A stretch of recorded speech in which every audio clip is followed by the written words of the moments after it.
Yo, it's your boy, back at it like a bass addict, back in the garage for video number 2 of my top 5 summer bait series. And today we're talking frogs. Obviously, topwater frog is just going to be a fan favorite because it's a topwater. People love seeing the bites, people love seeing those big explosions and just the violence that some of those strikes can be. But also it's just one of the best tools that you can use in the summertime, and that's really why it's one of my favorite baits. Not just because you get to see them come up and eat, but obviously that's a huge part of it. It's just a fun way to fish, but it really is one of the better tools to target these fish when they're up shallow in cover. So without further ado, we'll just jump into it. First, we'll talk about some of the areas that I like to throw my frog. Obviously, we're talking about summer baits and summer fishing, so we're talking about hot temperatures. Pretty much in most areas of the country at this point in the year, the temperatures are high, the water temperatures are high, and those fish are probably done spawning. So either they're going to go out deep looking for cooler water in that way, or they're going to stay up shallow, but they're going to try and find shade to find cooler temperatures in that way. So for me, when I'm throwing the frog, I'm targeting that shallow water, that shallow cover and shade. So shade is really the key word here. For me, I'm looking for really any form of shade. It just depends on the lake that I'm fishing. Some of the lakes, it might be mostly docks, so I'm looking for higher docks that I can skip a bait under. That type of shade can be great. Sometimes based on where the sun is positioned, you'll get kind of a shade line off the dock that you can fish with a frog. That's great. Obviously, overhanging trees is a great thing to target if you can skip a frog in there.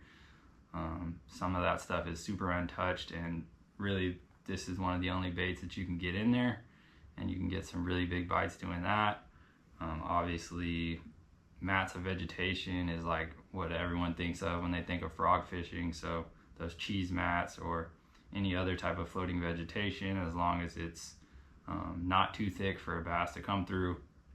But you'd be surprised the stuff that they'll come through when they're hungry. So a lot of that stuff, and then even like clumps of tules. Sometimes on the back side of the tules you'll have a little shade pocket, or if you just have a bank of straight tules, sometimes there'll be those little indents and pockets where you'll get some shade.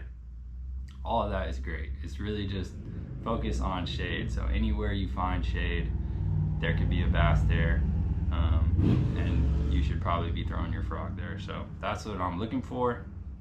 The next thing we'll talk about is how I'm using the frog, which really goes back to the areas that I'm throwing them. So depending on the cover that I'm fishing, I'm going to fish the frogs differently. So if I'm fishing a dock, if it's like there's no weeds, it's just an open dock, open water, I'm probably going to cast that frog under there as far back under the dock as I can get it, because that deep dark place is where those, at least the big bass, are going to want to hold, so they can feel the most comfortable, and also it gives them the most amount of time to track your bait and decide if they want to eat it or not. So skip that thing in there, and then when I'm in open water, I like to work my frog pretty quick. So I'm walking it, just giving it those twitches, and not super fast. I'm not like skating it across the top of the water, but I'm moving it at a pretty good clip. And then if I get to a key area, maybe I'm like just about to come out of that shade line, or just from under the dock, I'll kind of slow it down, or I'll pause it, and then a lot of times that's where you'll get your bite. For pretty much the same thing for those overhanging trees. And then where it gets a little different is when I'm fishing those little pockets of shade, like on the tules. Those areas, a lot of times they're really small. It's just a tiny shade pocket, and so that strike zone is small, and I like to work my bait slow. So I'll pitch it in there, I'll let it sit, I'll walk it a little bit, let it sit, walk it a little bit more, and so I'm really like milking it, leaving my bait in there in that strike zone as long as I can, to see if that fish wants to commit. So when you're in those smaller areas, those smaller shade pockets, working your bait slower to maximize that strike zone. But then when you're fishing like longer shade lines, shady docks, stuff like that, where you have a little more space, just moving that bait a little quicker. And then the same goes for like when I'm fishing mats, especially if it's like expansive mats, you don't really know where the fish are under that mat.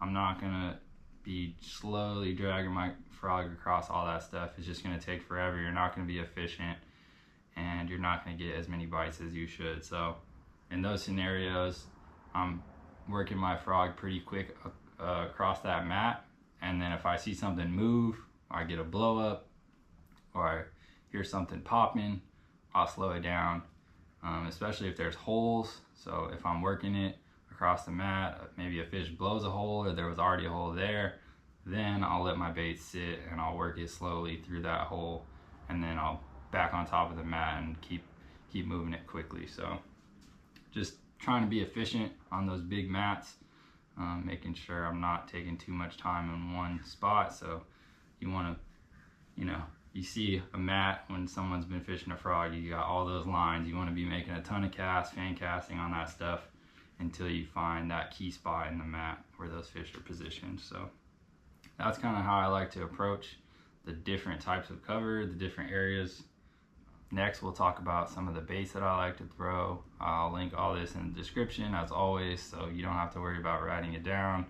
Just check the description. I'll have all the baits, I'll have my rod, reel, line, all that stuff. So you can easily just go click on those links and buy what you need. So basically there's two types of frogs that I'm gonna be throwing. There's the popping frogs and just your standard like pointed nose, hollow body frog. And so we'll talk about just the standard frogs first. For these guys, I like these on mats just because the popping frogs will catch a little more of that vegetation if you're dragging it over the mat. So these guys are better on mats. And also if I want something a little more subtle, I don't want that spitting or that popping, I just want a quiet frog, I'll throw this. And so it can be a little more subtle. You can just walk it real slow, and it's not gonna make a lot of noise, give a big commotion, and sometimes that's the key to get those bass to eat. So that's really the scenario that I'm going with the standard frogs. And the two that I like are both snag proof. Snag proof has been around for a long time. They've been making frogs for a long time, and it's just what I've settled on. I've thrown a lot of frogs through the years, but these are the two that have been the most consistent, that I feel like my hookup ratio has been the best, and just really haven't had too many issues with them. So that's what I stick with. The first one is the Bobby's Perfect Frog. So if you're from Northern California, or if you're just a frog fanatic, you should probably know who Bobby Barrack is. Pretty much the frog goat in my eyes, but this is the frog that he designed. This is like the second version, the revamped version of the original, and it's just a really good frog. It's really soft, collapsible, so you get great hookups. It's got pretty much like a custom designed hook to fit the shape of the body perfectly. So that body is protecting the hooks, so it's very weedless, but then just with the slightest bit of pressure, you're getting straight double hooks in the face. So I like that. It's got a good pointed nose, so it walks well, and it's also pretty flat belly, so it comes across mats pretty well as well. And it comes in cool colors. The new colors are better than the old ones, so I'm glad that they kind of freshened it up a little bit. And then the second one, also made by Snag Proof, this is the Ish's Phat Frog. There's also the new version of this one, but this guy is, I like this one on mats a little more. It's a tiny bit wider than the Bobby's Perfect Frog. It's got a little bit of a flatter underbelly, and so it just drags across the mats better. The Bobby's Perfect, sometimes you'll cast it up on the mat and it'll just flip over, and so you're catching a lot of weeds working it on the mat. But this one, since it's a little more flat and wide, most of the time it's gonna land belly first, and just you'll be able to scoot it across that mat really well. So those are the two that I like. They pretty much, if I stick them, they're most likely not coming off unless I do something stupid. And if they eat it good, most of the time I'm hooking up. Like, the hookup is really good on both of these frogs. I would say on the Bobby's Perfect a little more, just because that hook is really specialized, but they both have good hookups. And then for popping frogs, the areas that I'm gonna throw these guys is like docks. If I'm gonna work it a little quicker, I want to walk it and get some more spitting action. Maybe I'm fishing more open water, a little deeper, and I want to call those fish up, so I want a little more noise or a little more movement. I'll go with that popping frog, so around docks or overhanging trees. I like that. And also I like the popping frog when I'm fishing, like I was talking about earlier. Some of those smaller pockets, those pockets in the toolies, those really small areas, maybe the size of like a dinner plate, or yeah, just a small area. So that strike zone is small. I want to keep the bait in the strike zone as long as I can. The popping frog, it has that resistance, so I can pitch it up in that pocket and I can walk it, and it's kind of going to stay in place longer than that standard frog would. So that's one of the scenarios that I'm going to opt for the popping frog. And then beyond that, there's really just days where they want one or the other, so just paying attention to that. If you feel like they should be eating a frog, you see them eating stuff on the surface but they're not eating your standard frog, switch it over to the popping frog, or vice versa. So always just having both available in your box to switch it up, because some days they can be keyed on that, and that might be the difference between a ton of bites and just a couple bites, or no bites at all. So and then for the popping frogs that I like, the first one, pretty much my favorite, is the Jackall Gavacho. It's funny because I really don't like the hooks that they have on it. Like, looking at it out of the package, I'm like, those hooks suck. They're like, the gap seems pretty small. They're more of like a round bend, but it always seems to stick them. So I don't complain too much, but I do wish it was a little bit of a different hook. But usually when I stick them, they're not coming off either. So that one's really good. It's just got that plain cupped mouth. It's a pretty narrow frog, so it walks really good.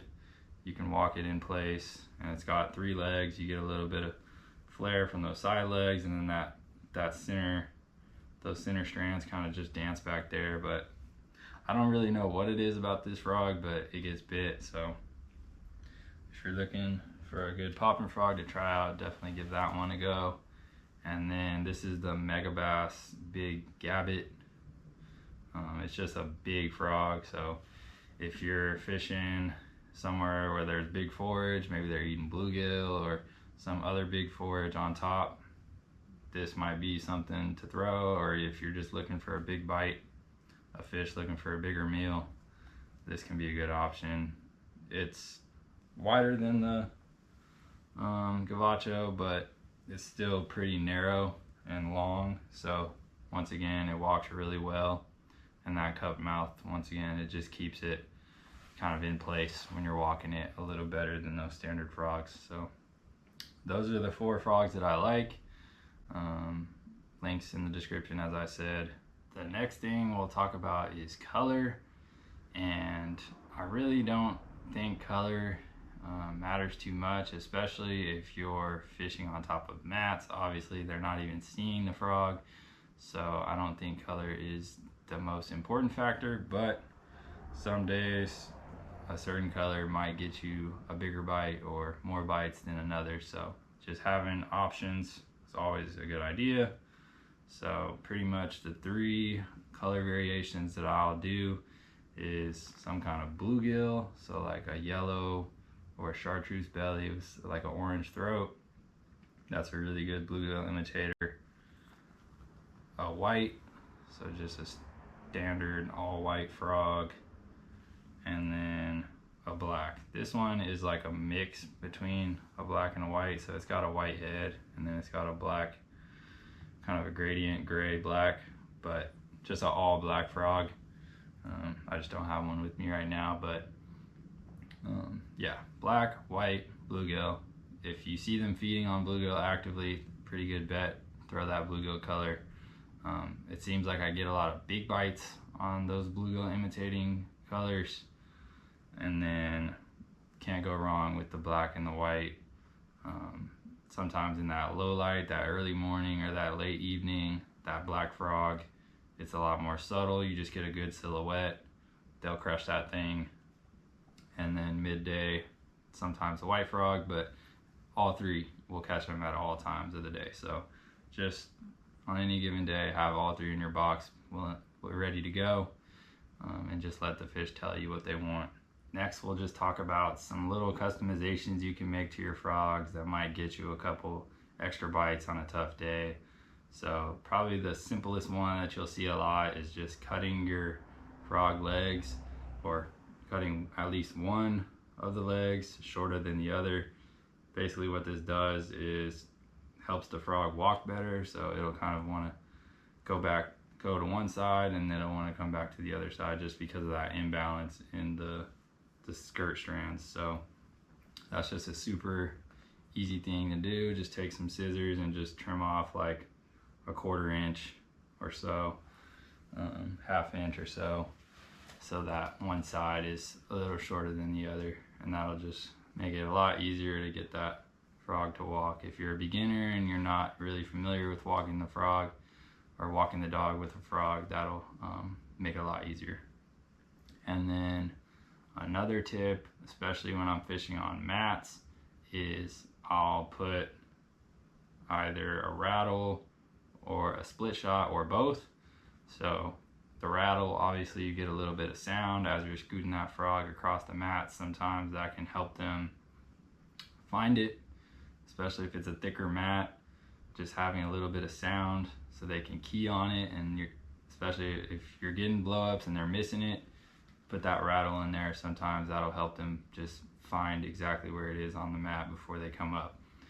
And then the split shot is just adding a little bit of extra weight. So if you're fishing on the mat, you want your frog to sit a little lower. You want it to leave like a little bit of an impression in the mat, and so when those fish are looking up, they can kind of see that, and that's another thing that can just help them key on that frog, and when they come up, they're not going to miss as much. So those are two things you can do when you're fishing in that really thick stuff to help those fish get your bait in their mouth instead of just having those huge swirls and blow-ups and just heartbreak. So try that stuff. It's worked for me, especially on those thick mats. That rattle and split shot trick has helped a lot. Last thing we'll talk about is just my rod, reel, and line setup for frog fishing. That's really important, just because similar to punching, like we talked about last video, you're fishing around heavy cover. A lot of times you're going to get big bites on a frog, and so you want to have the right gear to be able to get those fish out and in the boat. So the first thing is braided line. You have to fish braided line. First of all, it floats, so you're fishing a floating bait.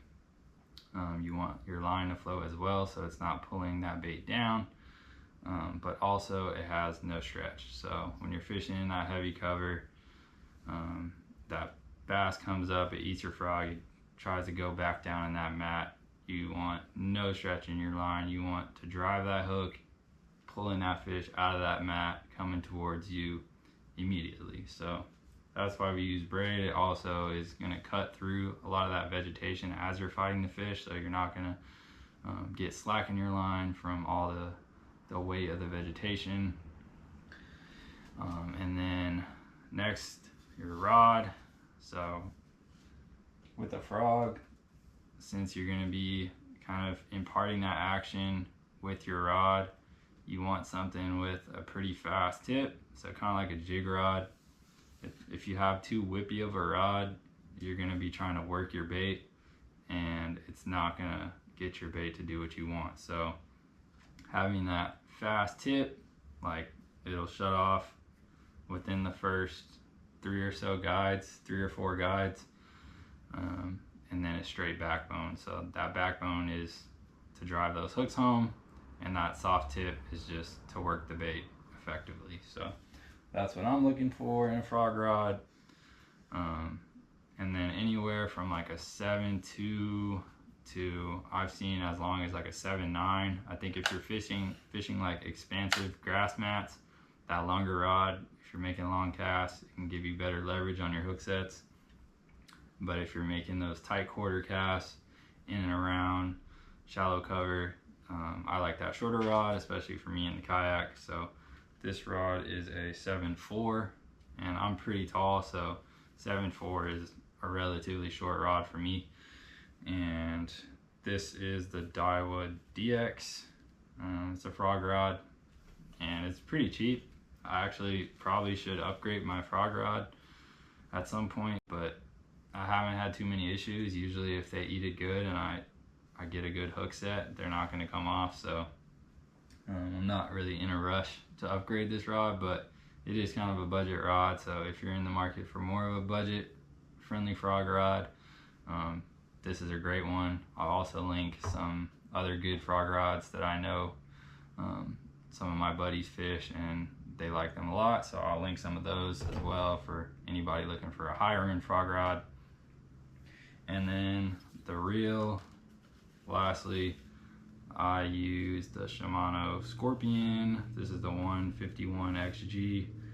So it's a 151 size reel. It's a little smaller. You don't really need a 200 size reel for frog fishing because a lot of times you're making short casts. You don't need a ton of line capacity. The main thing is that you have a reel with a strong drag, and then you have a fast reel. So XG in Shimano terms is just their fastest gear ratio. So this one is a 8.5, so that's a burner. And really it's just, so if that fish hits that frog and turns and runs, you can catch up to them and then stick them.